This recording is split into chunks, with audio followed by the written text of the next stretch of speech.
VCY America presents Crosstalk, a nationwide call-in program discussing issues that have an effect on our families, our communities, our churches, our nation, and our world. Crosstalk, an opportunity for you to voice your concerns for biblical principles.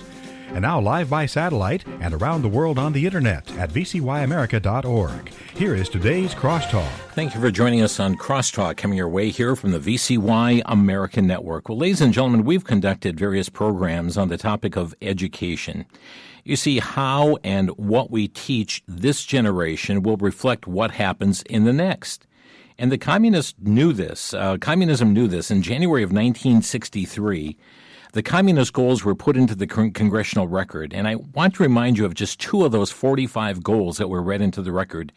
Goal number 17 was to get control of the schools, use them as transmission belts for socialism and current communist propaganda, soften the curriculum, get control of teachers' associations, put the party line in textbooks. That was goal number 17. Goal number 32 said this: support any socialist movement to give centralized control over any part of the culture, education, social agencies, welfare programs, mental health clinics, etc. So education at the top of the list of controlling all other parts of the culture. You know, Thomas Jefferson said this. He said, students of reading, writing, and common arithmetic, Grecian, Roman, English, and American history should be rendered worthy to receive and able to guard the sacred deposit of the rights and liberties of their fellow students. And what's troubling is that students today are failing these critical academic disciplines. But if students cannot read, if they cannot write, they are then not able to guard the very sacred deposit. Again, that's what he called it, the sacred deposit of the rights and liberties of their fellow citizens. Well, our guest just yesterday released a column titled "The Shallow Brain: Why America's middle schoolers are losing the ability to read." And there are some important matters that she brought forth in this article that are important for all of us to know and to understand what is happening right now in our culture here throughout the United States. Joining us, we welcome to Crosstalk Bonnie Gasper. She is chairman of the Child Protection League. They educate the public and expose issues that harm children in our schools and in our culture. Bonnie, thanks for joining us here today on Crosstalk. Thank you. It's my pleasure to be here, Jim. You know, many of us will take the ability to read. We just take it for granted. And we learn young in life, and we've carried it with us, but that's not so much the case today. You actually came across an article titled "The Average College Student Today." What did you learn? Oh, it was just so interesting to me.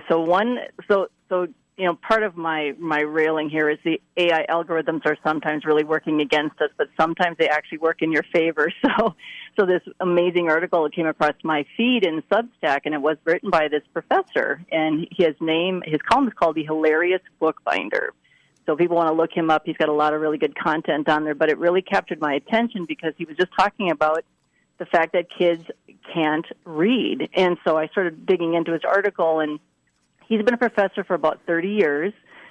He says he's been working at, just kind of a regular college. I mean, these are normal kids, just your average kid. They go to college trying to learn something, leave with a degree so they can find a decent job. You know, not particularly aspirational, but they also aren't the bottom of the barrel. You know, as he writes in his column, they wear yoga pants, listen to Taylor Swift, like Buffalo Wild Wings, right? That kind of stuff. Mm-hmm.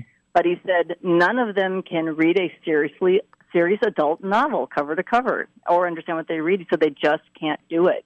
And it's not that they can't, they don't even have a desire to. Mm-hmm. They can't grasp the vocabulary, they don't have the attention span, and all of these things were, really shocking to me as someone who was just a reader. I was a voracious reader as a kid, and I thought, how in the world did we get here? And so as I dug further into his information and just looking at my own research, and it's kind of something I think we're all kind of aware of. I mean, we just have to look around. We see kids on phones all the time, right? They're really not interacting. Mm-hmm. You don't see kids carrying books around anymore. On the beach, they have their phones. Right, right. Looking at phones on the train, looking at phones in the book. It's kind of wild. Well, it's actually quite sad. But the other thing that he assessed is that not only are they not reading, their writing skills are really abysmal as well. Yeah. He said he calibrates them at about the 8th grade level. Now, these are college kids, right? So They are not even able to write at a college age level. And this is something I have heard all the time in my day job, actually, is that people are looking to hire fresh college graduates. That has been a common, consistent complaint for decades, is that these kids come out of it and they just can't write. They can't write anything coherent. You know, I saw in what you include in your article that these are students that are prone to cheat, and they use AI. Oh, yes. They use AI Yes. to write their paper because they don't read the material. And then he used this phrase, and it caught my attention. He described them as checked out, phone addicted zombies. Yes. Yeah, but that is so spot on. It is actually accurate. They just can't leave their phones alone, and because of that, they skip out of class. And he said many times, I mean, they have this constant check-in culture where they can't last for an hour in class for a lecture, so they leave to check their phone because in his particular class he frowns on it. So he said they know this, so they leave, but then they just don't come back. And he says they just pull an Amelia Earhart and just disappear. Yeah. My. But he said they just vanish, and many times they even vanish during the whole extent of the course and just never let him know. But it's just a chronic problem. And the more I dug into this, the more I realized this is starting in preschool. I mean, this is really starting in preschool, where we're seeing the evidence now of these kids that are just being phone addicted zombies, entertained by their phones. Yeah. And it's on the increase. Friends, all you have to do is go out anywhere in the culture and you're going to see this. I mean, whether it be at a store, a mall, a restaurant, and you're going to see this everywhere. I'd like to, just for the basis for the rest of our conversation here, I wanted to share some congressional testimony. It was given by Dr. Jared Cooney Horvath. He's a neuroscientist, and he explains the problem. I'm going to air this clip here, and then we'll have you comment. Again, this is Dr. Jared Cooney Horvath, a neuroscientist. My name is Dr. Jared Cooney Horvath. I'm a former teacher turned cognitive neuroscientist who focuses on human learning. And I do not receive funding, nor have I ever, from big tech. So a sad fact our generation has to face is this. Our kids are less cognitively capable than we were at their age. Every generation has outperformed their parents, and that's exactly what we want. We want sharper kids. And the reason for this largely has been school. Each generation spends more time in school. We use school to develop our cognition. Until Gen Z. Gen Z is the first generation in modern history to underperform us on basically every cognitive measure we have, from basic attention to memory to literacy to numeracy to executive functioning to even general IQ, even though they go to more school than we did. So why? What happened? What happened around 2010 that decoupled schooling from cognitive development? It can't be school. Schools basically look the same. It can't be biology. This hasn't had enough time to change. The answer appears to be the tools we are using within schools to drive that learning. Across 80 countries, as Jean was just saying, if you look at the data, once countries adopt digital technology widely in schools, performance goes down significantly, to the point where kids who use computers about 5 hours per day in school for learning purposes will score over 2/3 of a standard deviation less than kids who rarely or never touch tech at school. And that's across 80 countries. Bring it home to the U.S. Let's go to the U.S. We have our NAEP. That's our big data. Take any state, and here's a fun experiment you can try. Take any state NAEP data, compare that to when that state adopted one-to-one technology widely, and watch what happens. The NAEP data will plateau and then start to drop. But of course, this is all correlative. What we really want is causative. To get causation, what you need is academic research, and you need mechanisms, explanations for why we're seeing what we're seeing. Luckily, we have academic research stretching back to 1962 that shows the exact same story for 60 years. When tech enters education, learning goes down. In fact, because what do kids do on computers? They skim. So rather than determining what do we want our children to do and gearing education towards that, we are redefining education to better suit the tool. That's not progress, that is surrender. So as we go through our discussion today, there's going to be a lot of talk about smartphones and social media, rightly so. But I'm the voice here to remind you that even in schools, it doesn't matter what the size of the screen is, if it's a phone, if it's a laptop, if it's a desktop, and it doesn't matter who bought it. Is it school sanctioned? Does it have the word education stamped on it? It doesn't matter. All of these things are also going to hurt learning, which in turn are going to hurt our kids' cognitive development. right at the time when we need our kids to be sharper than we are. You know, Bonnie, this is amazing testimony, and what's going through my mind is that a program from decades ago when I was a child, Lost in Space, and you have this robot going, warning, warning, warning. Really, that's what he's doing here. He's giving a warning as to where we're headed. Yes, he is. And it's so funny you mentioned Lost in Space because I actually remember that as well. Kind of gives you an idea of the demographic I am. But one thing, we were talking about this at dinner the other night with a friend who believe it or not, had dinner with a middle schooler, high schooler, and a current professor here in Minneapolis.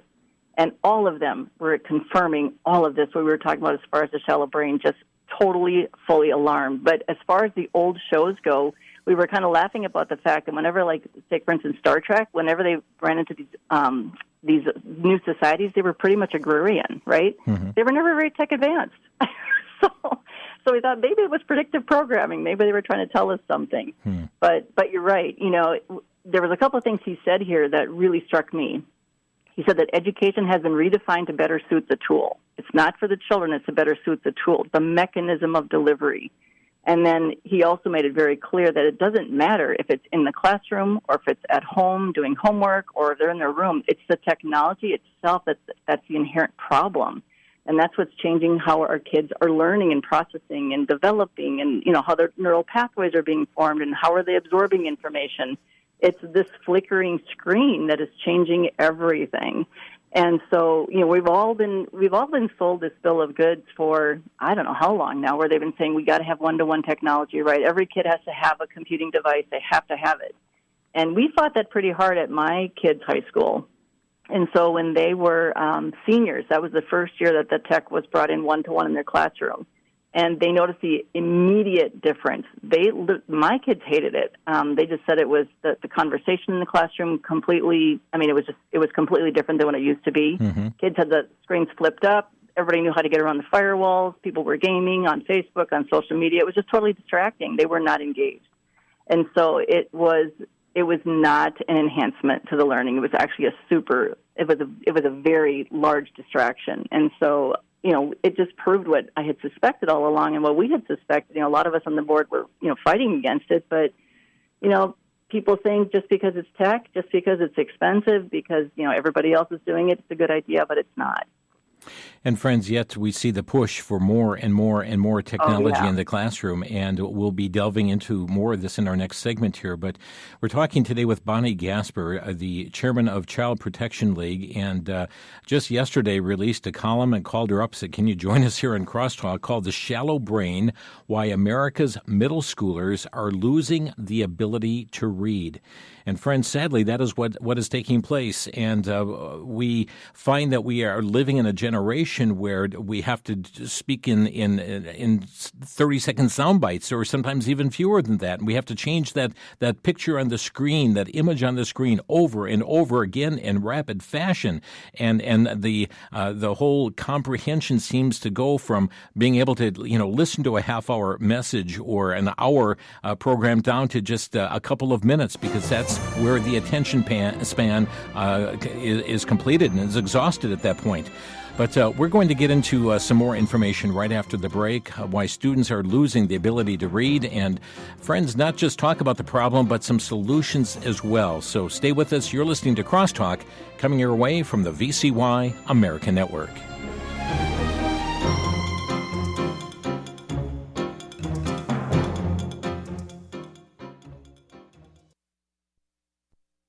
Back to Genesis with Dr. John Morris, geologist and president of the Institute for Creation Research. Dr. Morris, how fast are the continents eroding? Chris, the answer to this question might surprise you. We know the volume of the continents above sea level. When rain falls on the continents, it erodes them grain by grain, and we can measure how much solid material is in the water as it finally reaches the ocean. As it turns out, the continents are eroding at such a rapid rate, they'll all be gone in 14 million years. But according to evolution, the continents are hundreds of millions of years old, yet they're eroding so fast that they're not going to last. Something is wrong with that millions of years picture. The measurements we make are much more in line with the creation, flood, young Earth account. The continents don't fit the evolution idea, but they do fit the back to Genesis idea. For more on the relevance of creation, visit us on the web at www.icr.org. That's www.icr.org.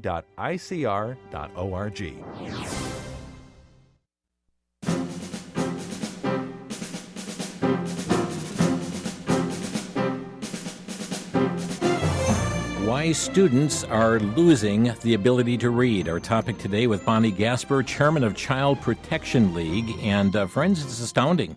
Just astounding to see what is happening within the realm of education. And sadly, it's oftentimes we as parents that are enabling them, that are pushing them down this pathway as well. Now, in that first segment, I aired this clip from Dr. Jared Cooney-Horvath, a neuroscientist, as he testified before Congress, because I think that really sets a backdrop for us. But Bonnie, if you would, tell us about the average middle school student today and the amount of screen time that they are actually embarking on. I will. And before I do that, if that's all right, I'm just going to mention very briefly, because the middle schoolers are reflecting what's actually happening in our preschool. And so as I was preparing for a presentation I'll be giving on this next week at our conference that we'll mention later, Sure. I was just looking at a bunch of information that was coming out of Education Week, which is not a conservative publication, right? We know this is a very radical outfit. But they had teachers self-reporting that their preschoolers are coming in unable to do fine motor skills. They don't know how to use scissors. They don't know how to use crayons.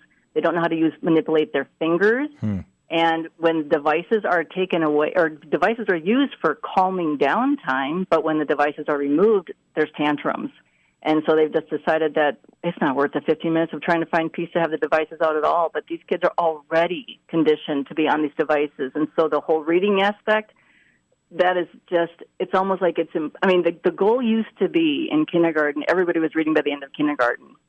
Now Yes. they've moved that to second grade, third grade, because kids are unable to read, and they abandoned phonics, as we know, so long ago, and thankfully there's been a bit of a return to that, because I think they're realizing that the science of reading, the whole language approach just was an abysmal failure. But so you've got preschoolers and elementary school kids who are already on screen, so they're conditioned. They're conditioned. They're used to this. They're already being conditioned to be on their stuff at home. They're being on stuff at school, all the smart, everything. So by the time they get to middle school, this one actually kind of made my jaw hit the floor. I couldn't believe that the average middle schooler now spends approximately 12 hours a day on some kind of device. That would include what they're doing in school as well as what they're doing at home, on homework, or in their own room. So if they're only awake 16 hours a day, that's only 4 hours where they're not watching a flickering screen and just they're just watching. They're passive observers of what's going on in the background.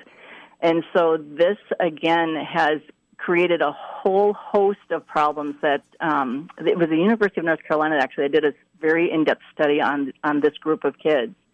And they came up with their own data, shocked them, actually. What they found was something they called, they kind of had put on the full umbrella called self-control failure. So what they called it was that middle schoolers were spending about a third of their school day, which is about 20 minutes of every hour, on their phone, even during active instruction. They found that the average kid checked their device 64 times during the school hours. They were just doing these frequent pickups, these check-ins, and they were just looking at social media content primarily, or just what are their friends doing on TikTok, that kind of stuff. So it wasn't anything for any kind of enhanced learning. It was just entertainment.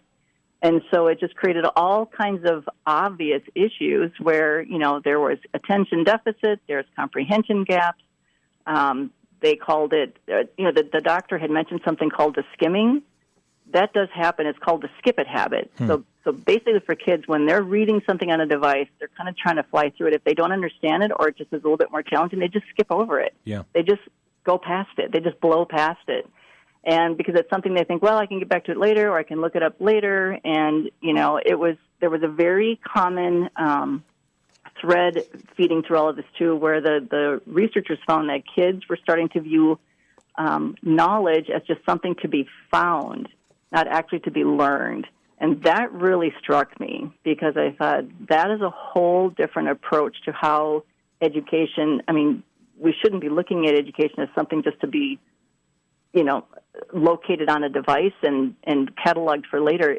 We're talking about people being able to process things and abstract thought and cognitive thinking and coming up with ideas and inventions and ethical and moral things and all of the different things that we need to be talking about. But it's become a very passive environment for kids because they don't have the attention span. They don't want to read in depth, and they just want to skip past it and just get to something that's funny and gives them the dopamine hit that is entertaining. And that's just. Oh, go ahead. You talked about, this comprehension gap and even the reception gap. I mean, you give instructions or you give, some information to someone, and it's like a deer looking in headlights. It's that look of bewilderment. Yes, it is, right, because a lot of times, and I guess you have to think about it, too. I mean, how many things have our kids already missed? I mean, I don't think my kids ever even had to write a check because that technology was already, obsolete, or address a thank you note. Right. Nobody was mailing anything anymore. So when you give simple instructions like this or talk about stuff like that, a lot of times it is just a deer in the headlight looks, but the bottom line is they don't even understand the terminology at times. And that's something that a lot of educators are talking about too. Is this whole vocabulary deficit, which is contributing to the comprehension gap. They can't use tier 2 words. They don't understand them. They don't know what they mean, and because their feeds are full of just the culture and the current lingo, that a lot of that's just getting substituted for common day language. And a lot of literature that's being written today, too, because they're not picking up the great classics and the great books of the past and reading those things, they're not getting this enhanced, deep, full, and rich, illustrative vocabulary that we all grew up with. Yeah, it's just becoming very, very narrow. And it's as if their mind is slowing down. Yes, their minds are slowing down. Wow. Yeah, that is, it almost sounds like hyperbole, and it sounds like it should be the opposite effect because people say, well, there's so much information now, there's so much to read, there's so much coming at you. It should be, you'd think it'd be the opposite effect, but what's actually happening is that it's actually their minds are slowing down. And some people call it the smooth brain, which I think is a very interesting analogy to give people kind of a visual of what kind of damage it's doing to people's brains or to children's brains. But because they are not, they're not processing, they're not thinking, they're not daydreaming, they're not wondering, they're not, going into introspection or just thinking abstract thoughts, it is becoming very shallow, very slow, and it's just rinse and repeat. They just look at something, you get a laugh out of it, you move on to the next thing. Yeah. And like you said, I mean, even those bursts are becoming even quicker and quicker. I mean, from 30 seconds to 15 seconds. We've even noticed it even in our own work as a board. I mean, we tend to publish long-form analysis and research and things like that. But it gets to the point where people are saying, we can't spend 5 minutes on it. That's just too long. It's amazing. Yeah. And it's just, so I think part of it, not only is it happening to kids, it's actually happening to a lot of demographics. I think we're all getting sucked into this culture to a certain degree. Really, that growing attention deficit to all of this.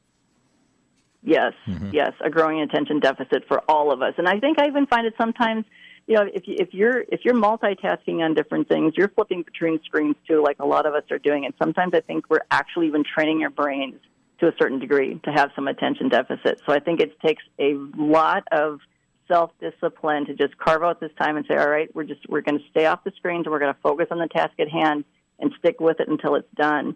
And that is something that is really, really hard to find right now and nurture in children because they just don't have the wherewithal to do it. They just don't want to. They just don't want to read. They just don't want to sit down. They just don't want to stay at it until it's finished because it's just too hard. It's just too hard. Bonnie, there are those who will claim that digital screen reading is just as good as print. How do you respond to that? It's very inferior. Everything that I have seen on it is that what it does, well, first of all, they've actually, it was the University of Norway, I believe, it was some study or some group in Norway, but they actually did scans of the brain as kids were reading a book versus reading something on screen. And the brain literally lit up.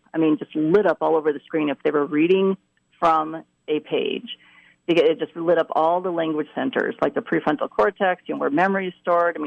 There's just tactile things. There's all different kinds of things going on when you're actually handling a page and looking at a word on a page, and there aren't graphics and lights and things that are interrupting it. So it's definitely different. The brain is not as actively engaged in screen reading or screen reading. And they say there's also a big deficit in the abstract versus the concrete.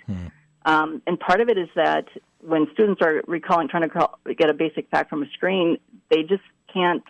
I mean, they're not looking at the overarching themes again. This is that kind of cognitive processing that we're talking about, drawing these complex inferences. They're just looking at what they're seeing, and it's a totally different visual stimulation.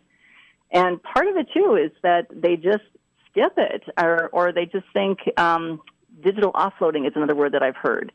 That kids think, well, if I don't have to remember it, if I don't need to remember it, I'll just look it up tomorrow because it's just always accessible. Right, so there's this mental almost check it off, check out. I don't need to retain this, and they just kind of dump it so it doesn't go into the filing cabinet of the brain. And I think there's also, as they said, that kids often believe that they're doing better because they can read digital text faster. But objective tests have shown that their comprehension is a lot lower when they're reading slower, or it's lower than when they're reading in print because print is just different. It's just totally different. But I think one of the biggest red flags is what teachers are reporting. And thankfully, there are some teachers out there still really being honest about this stuff, but they said that kids just don't have reading stamina. And that's something the professors said. That's something that the preschool teachers have said. That's what the middle school and elementary school teachers have said. They just don't have reading stamina. And they picked a year, which I thought was interesting. They said it was significant since 2019. And there's something else that might be in play here, and I didn't write about this, but that might be a topic for another show. But in 2019 was when there was a huge shift away from academics in school to social-emotional learning, which is just all psychosocial, assessments and data mining and things like that. So it was just a movement away from true academic instruction to behavioral things and, all the stuff that was just masquerading as an education. But I think those are going hand in hand. It's very interesting. I think it's just made this reading on the screens just accelerate. Just the damage that's being done accelerate because not only is the content poorer, the method of delivery is poorer as well. Friends, you're listening to Crosstalk on VCY America. Bonnie Gasper is with us today, and we're just addressing this issue, why students are losing the ability to read. Let's just introduce this topic, and we'll cover it on the other side of the break, and also solutions on the other side of the break. But what is the state of writing today? Is there a correlation between the two? Yes, there is definitely a correlation between. Well, for a while they abandoned. Do you remember that really, thankfully short blip in time where they said we're not going to teach cursive writing anymore? Yeah. But one of the first things that alarmed me was, well, then how are they going to read any of our original founding documents? How are they going to read things, right? If you don't know how to read the original source documents, then you are actually enslaved to whatever is coming out digitally, and that stuff is getting altered, as we know. And we'll talk about that in some of the solutions. But yeah, so kids need to do that. Plus, that does, again, light up the brain. The hand-eye coordination, the small motor skills that are being developed that way, just forming the words and the letters in their minds. There's massive, massive evidence that actually helps students grasp and comprehend the material far more deeply than it does just reading it on or typing it out. Friends, if you have access to a sheet of paper, pen or pencil, we're going to go through 10 steps. We've established the problem here. What is a call to action? How can we reclaim this adolescent mind? And we'll go through some of those right after the break. This is Crosstalk on VCY America. Did you know in 2006, Keith Ellison became the first Muslim elected to the U.S. Congress? He took his oath of office on a Quran. Is one's duty to uphold the Constitution compatible with the teachings of Islam? Most Americans know little about the Quran, who wrote it, and how Islam spread. Following Muhammad's death, the followers of Islam went on a mission to conquer many nations. Islam has affected the Western world from history past to the current headlines. Historian Bill Federer has documented his research in the captivating book, What Every American Needs to Know About the Quran. As Islam advances across our country, this book is a wake-up call for every American. Copies of this book are available for a donation of $20 to VCY. Call 1-800-729-9829. 1-800-729-9829.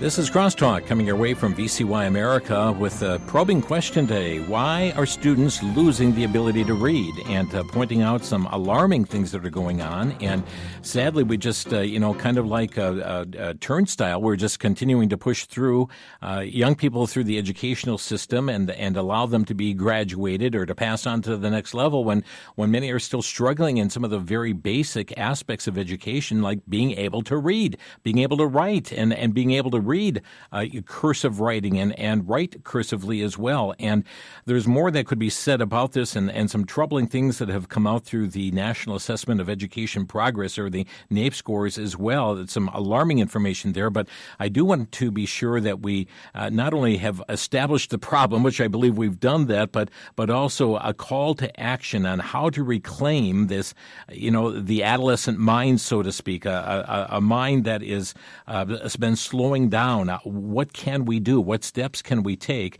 And let me mention the first that you write about, and we'll mention all 10 of these and just have you give a brief description of each one.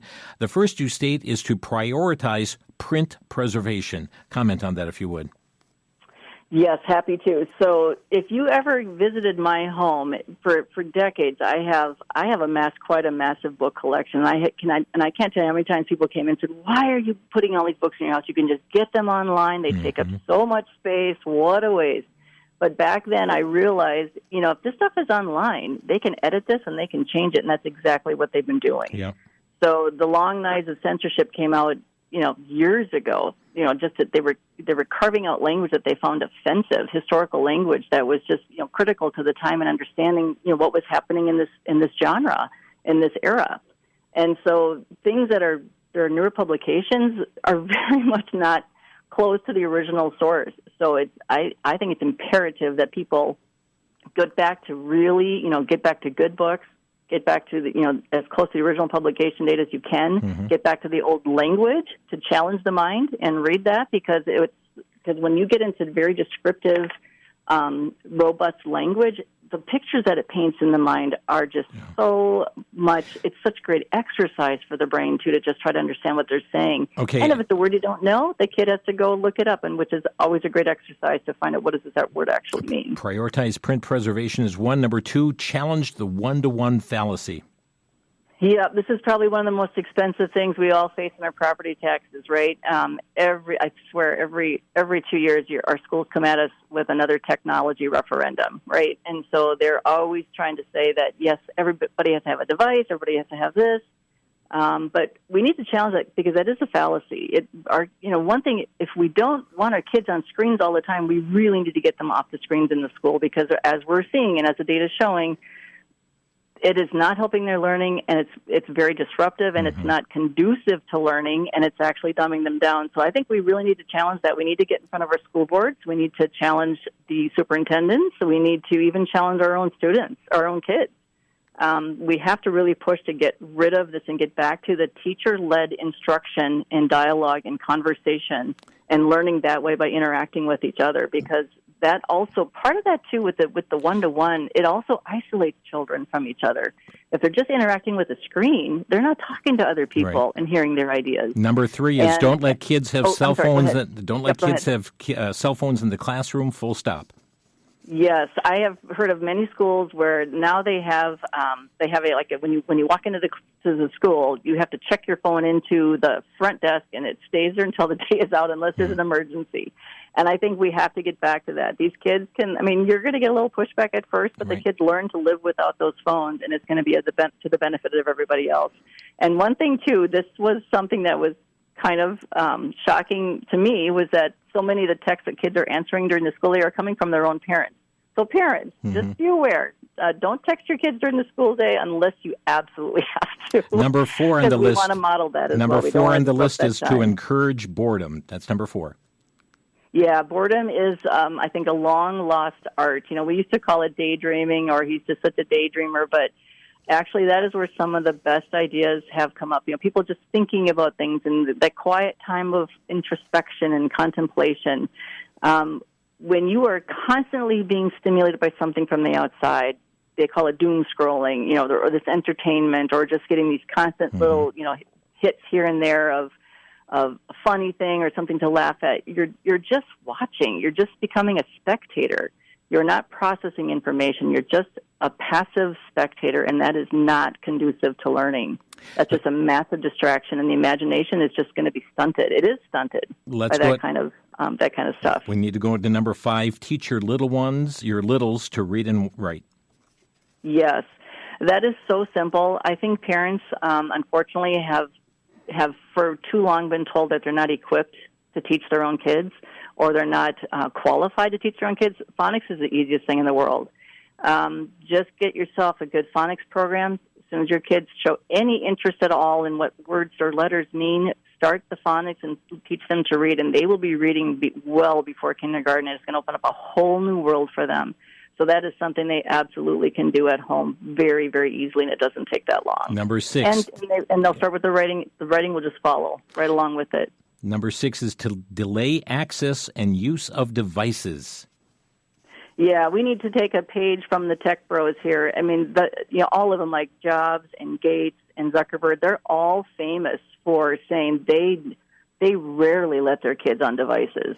And I always thought that was kind of interesting because they created this stuff, so they know exactly the dangers that the screen time poses. So I think we need to take a page from them, but try to delay it as soon as you can. I mean, there was a time where nobody had, like, my kids are a little older now, but they were the last to get cell phones, and they were not happy about it. But we knew that, well, once you have a cell phone, then you've got the internet, and then it's really hard to control what you're running into because by that point you couldn't even screen the internet out. But now you go to a restaurant, and you see toddlers on iPads at the table with mom and dad, and I'm thinking this is just a wasted time of family fellowship and time together.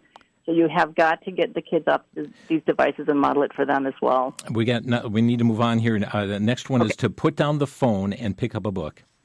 Yes, that's just self-explanatory. Just just grab some books, start reading, have books packed for the kids. Next time the family vacation, have a book along to the car for the beach or whatever, and just stick to the books and get off the digital devices. Get kids outside. Leave all phones behind.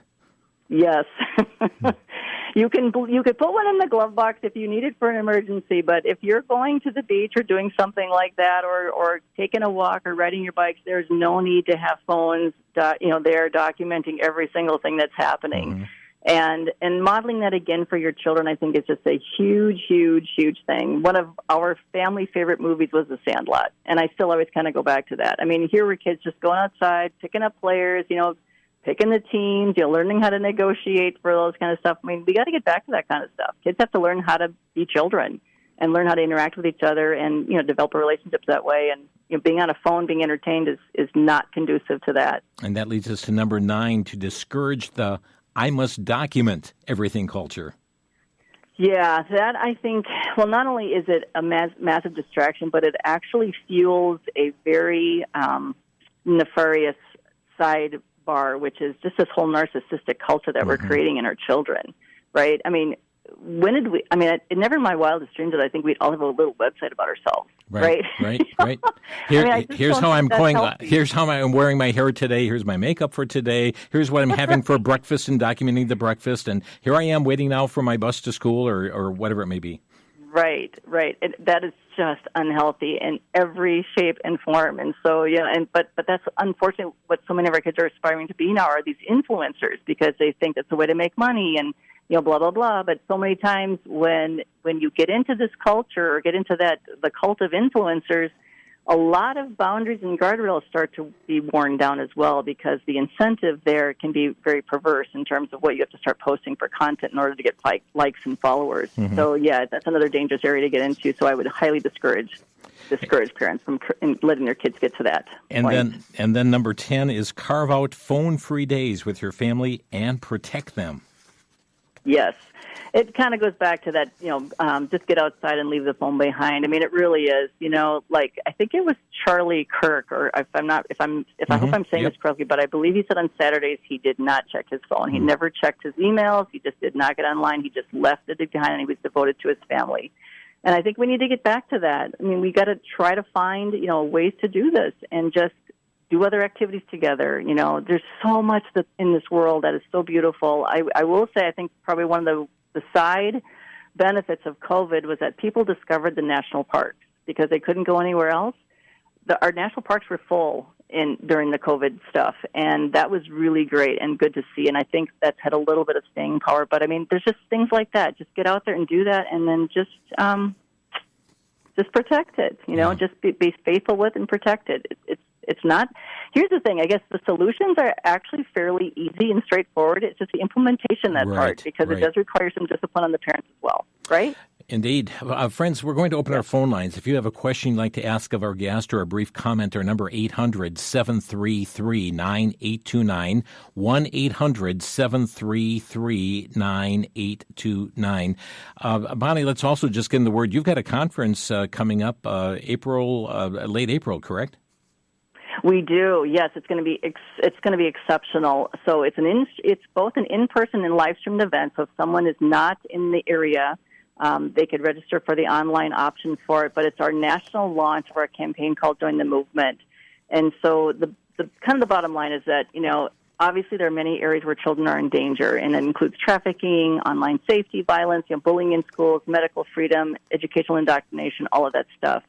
But we understand and we recognize that protecting kids is a universally shared goal by most people, in spite of even the deep divisions we may have in some beliefs and opinions.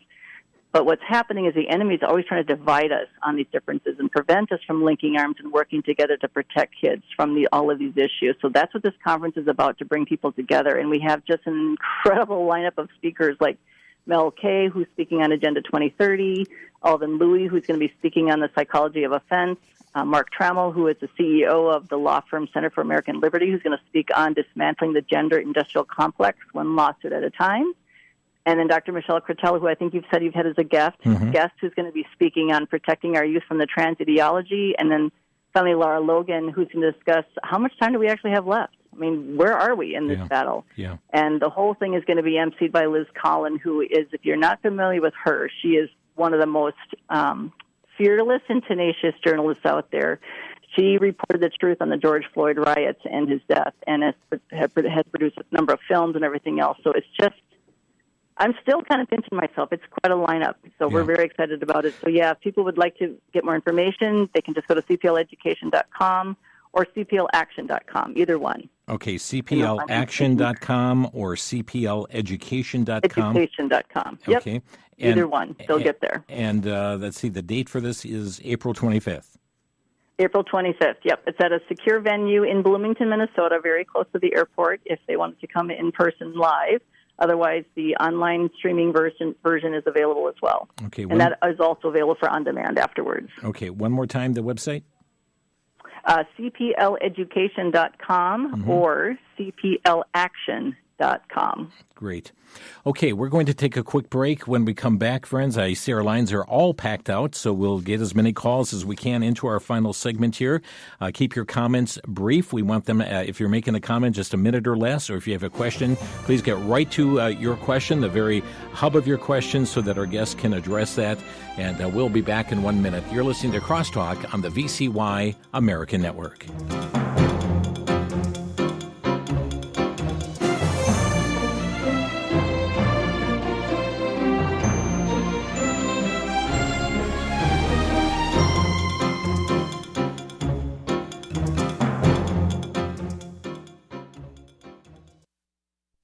For the Worldview Report, I'm Brandon House. Our website's worldviewtube.com. Well, many online are upset, and rightfully so, about an image that President Trump put out that, as the media's calling it, looked like a Christ-like figure, putting his hand on the forehead of a man, apparently to heal him. Was it meant to be an image of someone healing the nation, President Trump healing the nation, anointing with oil? I don't know. It wasn't well advised, but he's now pulled it. But the bigger point to me is many of the Catholics online and even Christians in the Protestant world that are having a fit Yet where are they in calling out Pope Leo, which I guess is how this all started with an argument between the two men? Where are they at calling out Pope Leo and the leaders of the Vatican or their local priest who believes that the Pope is the Holy Father or the Vicar of Christ on earth, or that priests can forgive or absolve sins, or the Eucharist calling down Christ into the wafer to be slaughtered over and over again? Where is their condemnation of this heresy? I'm Brandon House.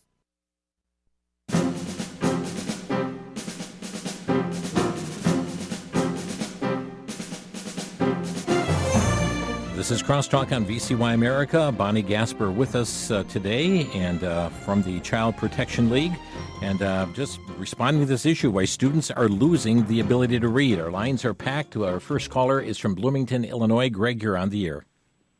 Yeah, thanks, Jim. Bonnie, you are spot on with these things that you're talking about. I think that this started many, many years ago, maybe even before I was born, with some of the cartoons.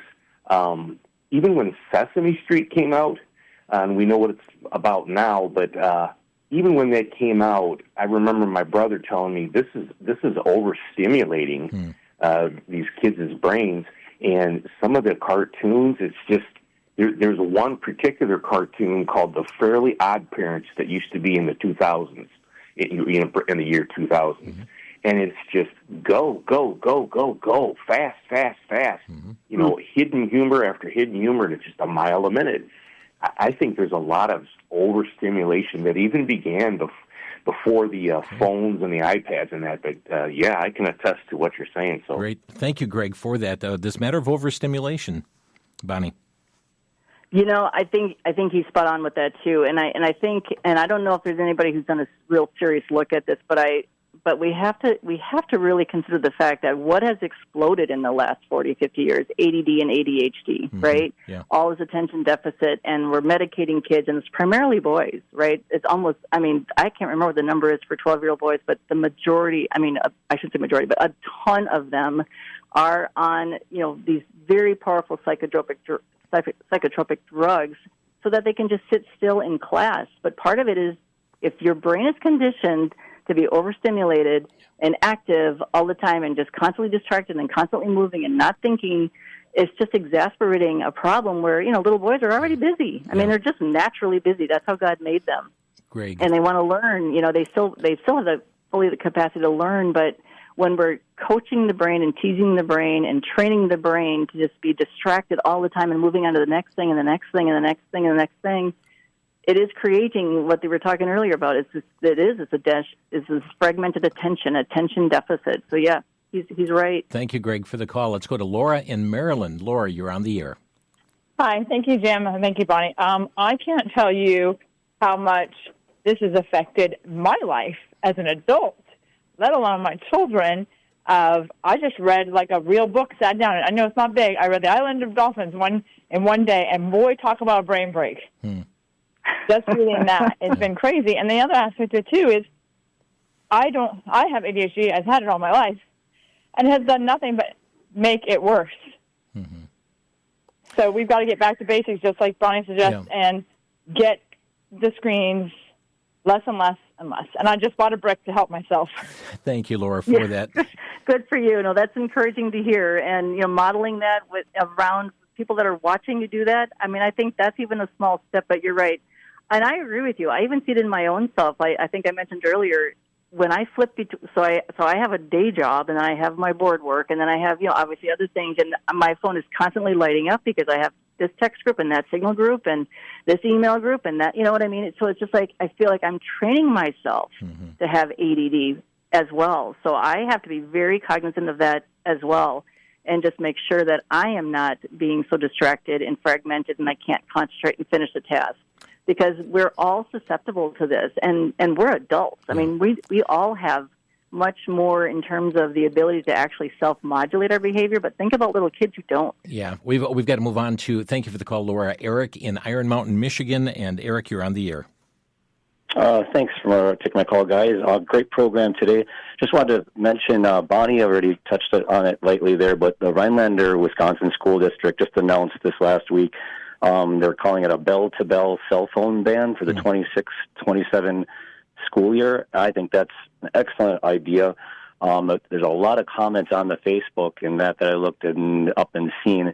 Parents are actually against it and trying to fight it using the excuse of an emergency. We all survived going to school without a cell phone, and classrooms have telephones in them now, and they even have a lot of them have 911 buttons directly to the police department. So this excuse that parents are actually backing their kids up, it seems, and wanting them and allowing them, and like Bonnie said, actually texting them during school and everything. We couldn't even have a glass of water at our desk in school when I went to school.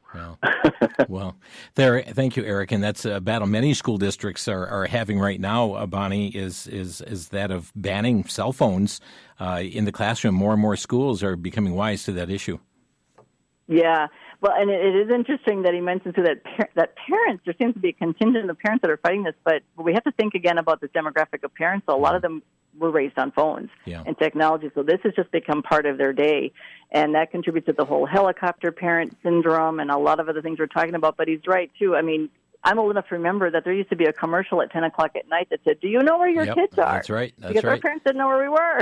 You know? Thank you, Eric. We're going to squeeze one last call in here. That's Dee in Milwaukee. Hi, Dee. You're on the air. Hello, Dee. Yes. You're on the air. Thank you for taking my call, and I really appreciate the topic today. I'm 75. My son is 54, and if I could go back and do things differently with those cartoons, I would, but I can't. I don't know if it was mentioned that the Bible, the reading of God's Word, is such an edifier, is such, it's a supreme teacher. Right. And what more do we need? Obviously, we live in a world where there's a lot of information, but absolutely, if anyone is going to teach us how to read, it's the Holy Spirit in His Word. And I just wanted to bring that up. Great. Thank you, Dee, for doing so. And Bonnie, isn't that often what was used as a textbook in the schools, the Bible? It was the original textbook. It really was. It was the original textbook. Not only is it a history book, it is also filled with poetry and rhyme, and I mean, we talk about a murder mystery and intrigue and all these kinds of things, right? The Bible has it all, but it also was just a code of conduct and ethics as well, and truth. It was. I mean, the Bible is the truth, and so kids were raised on this to understand that yes, we have a Creator God. Yes, He made you. Yes, this is true. And when that was removed from schools and the fundamental text of truth, then they can bring in all this stuff like, well, you can choose your gender when you're 3 years old. Maybe it depends how you feel. You know, God made a mistake. He wasn't sure. You know, all these seeds of doubt are sown into kids when you start introducing text and introducing things that are absolutely not rooted Bonnie, in we're truth. out of time. Thank you so much for being with us. We're completely out of time here, Bonnie. Thank you. Thanks you for having me. It was wonderful. Friends, again, cpleducation.com, cpleducation.com. As Frederick Douglass said, once you learn to read, you'll be forever free. Thanks for listening. You've been listening to Crosstalk via satellite and the internet from VCY America. Views expressed may or may not be those of this station. For a CD of today's program, send a donation of $6 or more to VCY Tape Ministry, 3434 West Kilbourne Avenue, Milwaukee, Wisconsin, 53208, or download by RSS or podcast from crosstalkamerica.com. And join us again for Crosstalk.